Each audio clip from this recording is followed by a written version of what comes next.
je vous le disais, déjà bonjour à tous et merci de votre fidélité. Pour ce premier temps de parole, on va parler de la situation un peu de crise à l'hôpital et aux urgences, puisque le plan blanc de niveau 2 a été mis en place dès jeudi dernier. On a Jean-Mathieu Defour sur le plateau, le directeur de l'hôpital, avec lequel on va faire le point. Bonjour Monsieur Defour. Bonjour.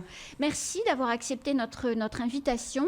Quelle est ce matin la situation précise au niveau des urgences du CHM? Vous savez que depuis une semaine, nous sommes en situation extrêmement compliquée puisqu'on est en déficit de ressources humaines médicales. Alors, ça fait plusieurs mois que ça dure, plusieurs années que ça dure. Effectivement, donc là, on a une situation qui fait qu'avec les difficultés de recrutement de médecins urgentistes, qui est une difficulté nationale, puisque vous avez pu constater qu'il y a beaucoup de services d'urgence, même en métropole, qui sont en grande difficulté et qui ferment une partie de leurs services. Mayotte, on n'y échappe pas. Donc, effectivement, nous sommes en grande difficulté de recrutement de ressources humaines, avec des départs en congé puisqu'on arrive à l'été, plus les problèmes chroniques sur Mayotte d'insécurité, de manque d'eau qui font qu'on a du mal à attirer certaines compétences médicales. Mais elles ne sont pas fermées, les urgences? Non, les urgences ne sont pas fermées. On a juste modifié dans le cadre du plan blanc, la mise en place du plan blanc niveau 2.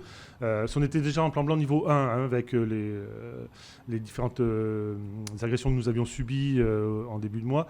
Là, nous sommes passés en niveau 2, ce qui nous permet de réorganiser l'accueil au niveau des urgences et notamment de filtrer les patients pour éviter que tout le monde arrive aux urgences, même les personnes qui n'ont pas grand-chose à faire aux urgences. Donc on a mis en place une organisation, notamment par le filtrage par le centre 15, en demandant à la population qui le fait, qui a bien réagi, d'appeler avant de venir aux urgences, de se déplacer aux urgences, d'appeler le 15, et il tombe sur un médecin régulateur, ce qu'on appelle un médecin régulateur, qui explique à la personne, en fonction de ses symptômes, de ce qu'elle décrit, quelle est la meilleure chose à faire, c'est-à-dire soit venir aux urgences, soit aller dans un centre médical de référence, soit aller voir un médecin traitant, pour éviter justement d'avoir trop de monde à un instant T dans les urgences. Alors justement, on est allé avec la rédaction, on est allé aux urgences en début de semaine pour voir un peu ce qui se passait. Et effectivement, il n'y avait pas beaucoup de monde. On était même extrêmement surpris parce qu'en général, la salle d'attente est toujours pleine à craquer.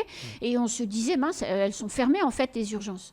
Non, elles ne sont pas fermées. On a constaté effectivement depuis quelques jours qu'il y a beaucoup moins de monde aux urgences. Donc voilà, alors pour l'instant, on est dans l'expectative, on regarde un peu ce qui se passe. Il faut voir sur plusieurs jours comment ça se profile. Mais effectivement, on a constaté depuis plusieurs jours qu'il y a beaucoup moins de monde d'urgence, donc avec des personnes qui appellent le 15 avant de se déplacer. Donc c'est une bonne chose. Et donc c'est une possible. Vous envisageriez de pérenniser cette nécessité d'appeler le 15 avant pour orienter les gens, parce que entre nous, attendre 4 ou 5 heures aux urgences, ça fait plaisir à personne en fait. Alors il y a des hôpitaux qui l'ont fait, qui étaient en crise au niveau de leurs urgences, des gros centres hospitaliers, des CHU qui l'ont fait, et qui ont fait perdurer cette organisation.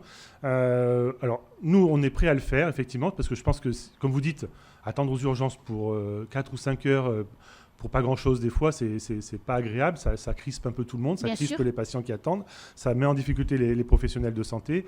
Donc, oui, on peut le faire, et il faudra à ce moment-là qu'on renforce ce qu'on appelle la régulation du SAMU. Alors justement, le 15, donc le SAMU, comme il y a beaucoup plus de gens qui appellent qu'avant, est-ce qu'il n'y a pas une embolie au téléphone? Est-ce qu'on n'attend pas longtemps avant de pouvoir joindre quelqu'un? Là, on est en train de renforcer avec ce qu'on appelle les ARM, les agents de régulation médicale, qui sont des personnels soignants qui répondent au téléphone, sous la responsabilité d'un médecin régulateur. Comme une organisation de SAMU classique. Comme les pompiers ont aussi de leur côté. Voilà. Donc là, on est en train de le renforcer avec des recrutements d'agents de régulation médicale. Pour qu'il n'y ait pas de temps d'attente trop long au téléphone. Pour éviter les temps d'attente trop longs, en sachant que je précise que toutes les conversations téléphoniques du SAMU sont enregistrées. Donc ça permet aussi d'éviter, après, s'il y a un contentieux, de dire, la personne a été prise en charge. Et elle a dit ça. Donc, elle a dit ça, le médecin a répondu ça. Alors, autre question. Hier, vous avez tenu une sorte de réunion d'information pour expliquer comment vous palliez la crise. Vous avez annoncé l'arrivée de renforts à la fin de la semaine, notamment 5 médecins et 16 personnels paramédicaux. Donc, effectivement, là... ça fait le CHM malheureusement travaille beaucoup avec la réserve sanitaire, c'est-à-dire que ponctuellement on a des crises de manque de personnel. Ça s'est arrivé au niveau de la néonatologie, je ne sais pas si vous vous souvenez, il y a quelques mois.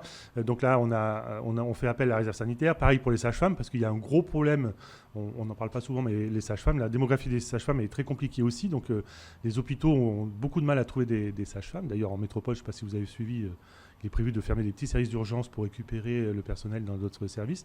Donc on fait appel régulièrement à la réserve sanitaire. Donc là, pour les urgences, la réserve sanitaire a répondu. On a des médecins qui viennent dans le cadre de la réserve sanitaire. On en a 2 là qui sont venus. Nos amis de la Réunion nous aident beaucoup aussi, puisqu'ils nous mettent aussi à disposition un certain nombre de médecins urgentistes. On a 3 médecins urgentistes qui sont venus nous dépanner de l'île de la Réunion. Donc je voulais remercier d'ailleurs à ce titre aussi bien le CHU de la Réunion que l'hôpital de l'Ouest réunionnais, qui vraiment sont à notre écoute et essaie de tout faire pour nous soutenir. Et puis il y a le ministère de la Santé qui a bien compris la situation et qui a fait un appel dans l'ensemble des régions pour nous envoyer des renforts. Et là, à ce jour, on a 6 médecins qui sont déjà arrivés ou qui vont arriver en renfort. Alors, ce n'est pas tout le monde en même temps, ce sont des renforts perlés, c'est-à-dire qu'ils viennent, on a un médecin qui vient 15 jours, qui repart, d'autres qui arrivent. Voilà, c'est sur le terme. Voilà, on prévoit de maintenir cette organisation pendant plusieurs semaines. Vous parliez hier d'un médecin militaire.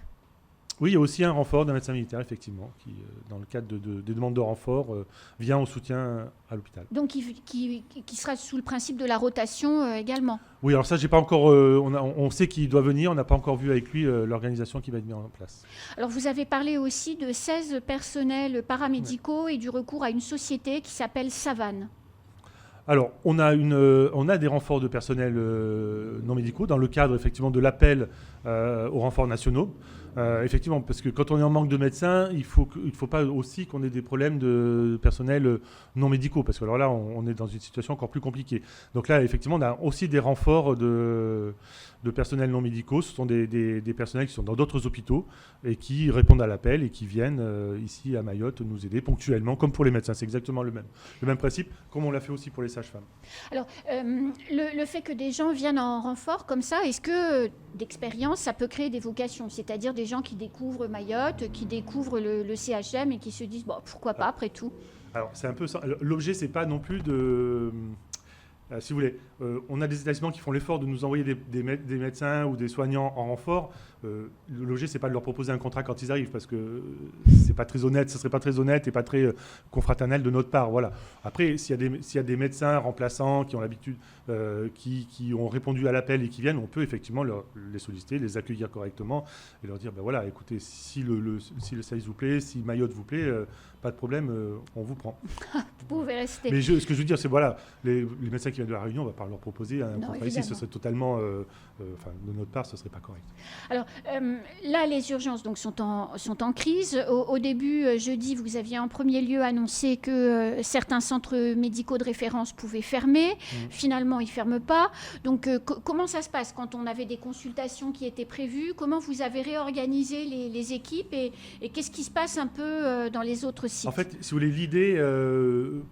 l'idée, c'est de dire, comme je vous dis au début, surtout éviter l'afflux des patients aux urgences. Recentrer les urgences sur vraiment les urgences véritables, les urgences vitales, les urgences graves. Et donc maintenir l'ouverture du CMR, ça permet évidemment d'éviter cet afflux, puisque dans chaque CMR, on a une permanence des soins, 24 heures sur 24, 7 jours sur 7. Donc on a maintenu cette organisation et on demande même aux centres médicaux de référence, quand ils ont un patient, de temporiser avant de nous l'envoyer, de voir comment il évolue, avant de l'envoyer ici à Mamoudzou.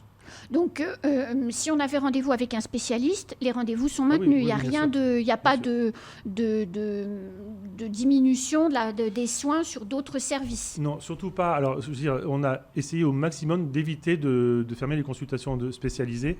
Pourquoi? Parce qu'on a vu l'expérience pendant le Covid, où les patients ne sont pas venus à des consultations spécialisées, n'ont pas eu de dépistage, et on est arrivé à certaines catastrophes sanitaires. Donc, du coup, là, on a tenu absolument à maintenir, même pendant le droit de retrait, essayer de maintenir au maximum les consultations spécialisées pour que les patients puissent avoir leur dépistage, puissent avoir leur traitement. Pour éviter une aggravation de leur état et voilà. Et d'autres problèmes, qui pourraient arriver derrière. Ouais. Alors, on dit qu'aux urgences, il y a beaucoup de gens qui viennent, qui ne nécessitent pas d'être pris en charge aux urgences, mais qui auraient une petite difficulté à se dire qu'il faut payer une consultation chez un médecin généraliste. Est-ce que c'est un fantasme ou est-ce que c'est vrai? Non, alors ça, c'est la réalité de tous les services d'urgence, même de métropole, parce que moi, j'ai travaillé en métropole. La problématique, c'est qu'on a d'abord, on a des problématiques on manque de médecins de ville. dans toutes les régions, on manque de médecins de ville, notamment à Mayotte. Donc effectivement, quand vous n'avez pas de médecin de ville, quand vous n'avez pas de garde de médecin de ville, comme on avait SOS médecins dans certaines villes, dans certaines régions, et ben, quand la nuit est venue, ben, les patients ils n'ont pas d'autre solution que de venir aux urgences. Ensuite, effectivement, il y a le coût. Il faut payer la consultation chez le médecin libéral. Et effectivement, il y a certains patients qui préfèrent venir aux urgences parce qu'ils pensent que c'est gratuit. Alors, ça n'était pas gratuit auparavant, je crois, jusque 2012. Même les non-assurés sociaux devaient s'acquitter du paiement même modeste, mais d'une consultation. Est-ce que c'est quelque chose que vous envisagez de remettre en place, puisqu'à partir de 2012, ça avait été supprimé ? Oui, alors je ne sais pas pourquoi ça a été supprimé, ça va être remis en place. Effectivement, on a des tarifs qui sont édités par l'Agence nationale de santé. On a une liste de soins avec un tarif en face. Ça, on va le remettre en place.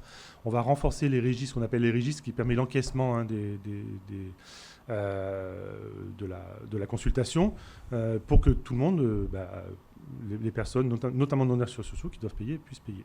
Donc, ce qui veut dire que le non-assuré social qui se présentera aux urgences, quelle qu'en soit la raison, devra payer pour sa prise en charge. Voilà, il paiera pour sa prise en charge. C'est un tarif qui est fixé par l'ARS, qui n'est pas très élevé, mais qui permet quand même de positionner le patient en tant aussi qu'acteur et de dire je ne viens pas ici parce que c'est gratuit. Voilà, il y a un tarif, mais il n'y a pas qu'aux urgences. On a un tarif pour la radiologie, pour les autres soins. Et ça sera pareil par exemple, au centre Jacques Aranda, il faudra également qu'il puisse s'acquitter.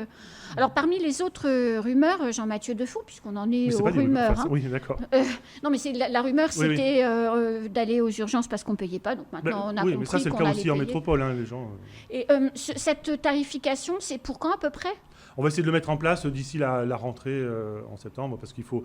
Voilà, il y a déjà une organisation qui était en place, il faut qu'on la remette, qu'on renforce les équipes. Alors, autre rumeur, il paraît qu'aux urgences ou dans les consultations, il y aurait des patients non assurés sociaux qui viendraient plus ou moins pas malades et qui auraient pour objectif de récupérer des ordonnances pour pouvoir se fournir en médicaments de manière gratuite et ensuite envoyer les médicaments ainsi récupérés jusqu'aux Comores. Alors, rumeur, vrai, faux ? Ça, alors... Enfin, moi, je fais confiance aux médecins. Quand ils prescrivent un médicament, en principe, c'est qu'ils ont fait ils ont fait le diagnostic, ils ont examiné le patient, ils ont fait le diagnostic. Donc, ça me paraît très étonnant qu'ils distribuent des médicaments à des patients qui ne nécessiteraient pas. Mais bon, avec le docteur Benriguier, qui est le chef de service de la pharmacie, on est en train de vérifier un peu ce qui se passe dans les services au niveau des médicaments et effectivement, on a d'éventuelles rumeurs qui nous disent qu'il y aurait des trafics de médicaments vers les Comores ou je ne sais où. Là, on est en train de le vérifier, mais bon, on est en train de faire le point. Voilà. J'ai du mal à croire qu'un médecin prescrive des médicaments à des patients qui n'en auraient pas besoin. Alors bon, il y a la situation de crise, on en a parlé, mais il y a aussi les projets de développement. Il y a une question qu'on se pose un peu tous. Quand on a déjà du mal avec le site existant pour trouver le personnel dont on a besoin, au point qu'on est en niveau 2 du plan blanc, est-ce que ouvrir un autre établissement à Tiengoni, est-ce qu'on va être en capacité de trouver le personnel qu'il faut pour assurer des soins de qualité ? Alors ça, c'est une question, j'y ai droit tous les jours. C'est très compliqué parce qu'en fait... Pardonnez-moi. Non, mais c'est très compliqué. Pourquoi ? Parce qu'en fait, la situation du CHM, c'est un peu la résultante du manque de lits sur l'île. C'est-à-dire la tension. Il faut savoir que le personnel hospitalier, je crois que je l'avais déjà dit quelque part, est sous tension.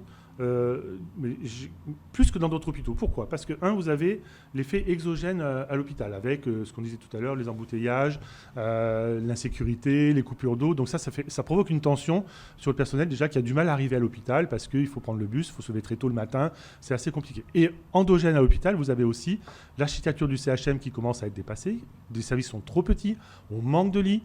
On a des services qui sont en difficulté architecturale, qui fait que les personnels sont dans des conditions de travail dégradées du fait de ce manque de lits, de cette architecture qui doit être revue, et des patients qui se retrouvent aussi en conditions difficiles. Donc tout ça, ça fait une tension qui fait que nos professionnels, au bout d'un moment, s'épuisent et nous disent, moi j'ai des médecins, quand ils partent, je leur demande à tous pourquoi vous partez. Alors, ce qui vient en premier, c'est pas forcément...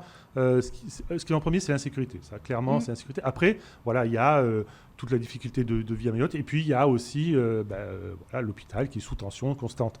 Et ça, tant qu'on n'aura pas réglé le problème d'agrandissement de l'hôpital avec plus de lits, plus de confort pour les patients, pour les personnels, on ne sera pas attractif. Donc, voilà. Effectivement, construire des murs en se disant ça va être compliqué de mettre des médecins et des êtres humains dedans, ok. Mais si on ne le fait pas, ça va être encore pire. Parce que la population grandit, parce que voilà, il y a de nouvelles spécialités qui doivent arriver, qui ont du mal à s'installer à l'hôpital parce qu'on manque de lieux pour les mettre en place. Alors vous disiez tout à l'heure, quand on discutait avant l'émission, que le manque crée le manque. C'est un peu ce que vous exprimez là. C'est que quand des professionnels de santé se rendent compte au moment où ils pourraient candidater qu'un service est sous tension, ils ne candidatent pas en fait. C'est ça. Le problème, c'est ça, si vous voulez, c'est que d'expérience, comme je vous disais, quand vous publiez des postes de médecins, par exemple. J'ai une expérience dans un autre hôpital où l'hôpital publiait des postes de pédiatres. On recherche 6 pédiatres. C'était pas du tout attractif parce que le médecin qui voyait ça, il se disait mais oh là, moi si je vais venir dans cette équipe où il n'y a plus personne, on va me solliciter constamment pour travailler la nuit, le week-end. Voilà. Donc il faut revoir un peu la manière dont on communique et ça c'est l'objectif de MySanté, notre agence de recrutement, de prendre en charge les médecins, leur expliquer exactement la situation, qu'il n'y ait pas de surprise et puis les aider à venir s'installer et dans les meilleures conditions possibles. L'hôpital donc de Tingoni, le projet avance, on est toujours dans les clous pour une ouverture. Alors déjà, il y a la restructuration ici sur le CHM qui est très importante, puisque là, on va pratiquement restructurer l'ensemble on en parle beaucoup moins que le deuxième hôpital, mais déjà sur le CHM actuel, on va restructurer l'ensemble des bâtiments. Et agrandir. Agrandir le service des urgences. Il y aura un nouveau service des urgences. Il commence à y avoir une nouvelle néonate, une nouvelle maternité. Enfin, on va vraiment agrandir. C'est énorme. Il y a pour 120 millions d'euros de travaux quand même. C'est pas une paille. C'est vraiment très important. Et puis, il y a le projet de deuxième hôpital où là aussi, le projet avance. On travaille sur les deux en parallèle. Le début des travaux conséquents, c'est-à-dire couler des dalles de béton et faire monter les murs sur l'agrandissement de l'établissement de Mamoudzou, c'est quand ? Ça commence d'ici la fin de l'année. Vous allez avoir les premiers travaux qui vont arriver. Qui seront à côté de Coisy d'ailleurs. Voilà, à côté de Coisy, vous pourrez être en direct et regarder tout ce qui se passe. Merci beaucoup Jean-Mathieu Defour de ces nouvelles quand même rassurantes qui montrent Alors, moi je suis toujours prudent en ce qui concerne les urgences. On est dans l'expectative, on travaille, on est en cellule de crise tous les jours pour organiser au mieux possible la prise en charge des patients. Mais voilà, je suis très prudent parce que, comme je vous dis, c'est très volatile, le recrutement médical est très volatile et le moindre couac fait qu'on risque de perdre des médecins. Merci beaucoup. Merci. À bientôt. Merci, au revoir. C'est la fin de ce temps de parole. Tout de suite, la suite de nos programmes.